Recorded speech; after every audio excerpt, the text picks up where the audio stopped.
Assalamualaikum warahmatullahi wabarakatuh. Perkenalkan, nama saya Rodia Skiramagia, NIM F11122204.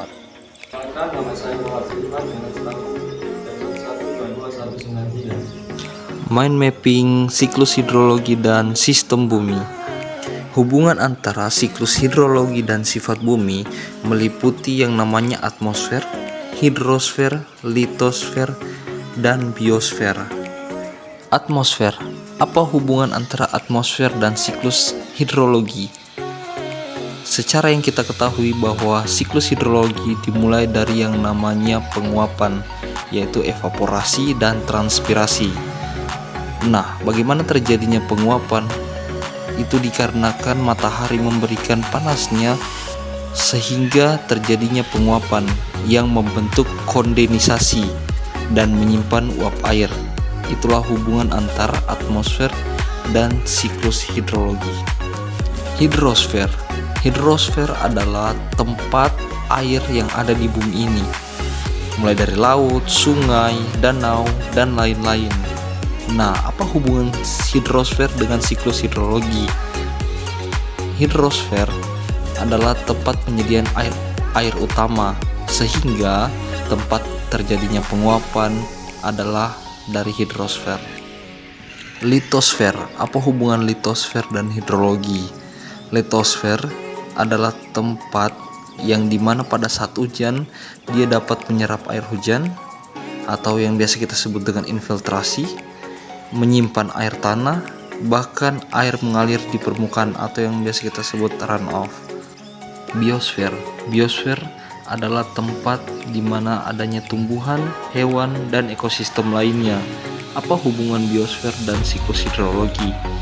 Nah, yang paling gampang adalah kita bisa lihat di mana tumbuhan yang melakukan transpirasi atau penguapan.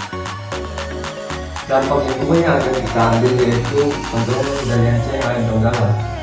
Kita tahu sendiri, pengambilan air yang terus-menerus di bagian donggala itu mempengaruhi sistem infiltrasi. Infiltrasi sendiri yaitu penyerapan air hujan atau air tanah ke dalam cadangan tanah, sehingga karena kurangnya infiltrasi terjadi erosi dan sehingga terjadi banjir, yaitu terjadi runoff atau limpasan yang menyebabkan banjir di daerah donggala. Kita ambil contohnya beberapa bulan lalu yang ada terjadi di bagian donggala itu sendiri, karena salah satunya galian C itu sendiri yang menyebabkan banjir. Dampak lain dari galian C yaitu polusi atau pencemaran udara yang diakibatkan kegiatan tambang di daerah donggala, sehingga mempengaruhi siklus evaporasi terganggu. Evaporasi sendiri yaitu penguapan air di permukaan ini ke atmosfer. Peran sarjana teknik sipil untuk menjaga siklus hidrologi. Peran sarjana teknik sipil dalam menjaga siklus hidrologi sangatlah penting karena mereka memiliki keahlian dalam merancang dan mengelola infrastruktur.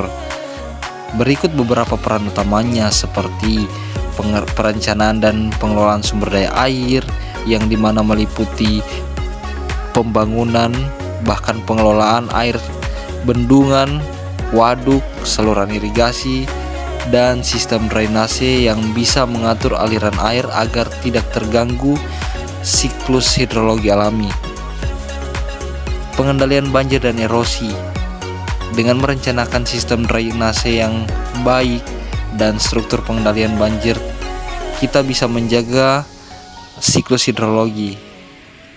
Pembangunan infrastruktur yang ramah lingkungan, serta konservasi air dan perlindungan sumber daya air. Pemanfaatan teknologi dan monitoring.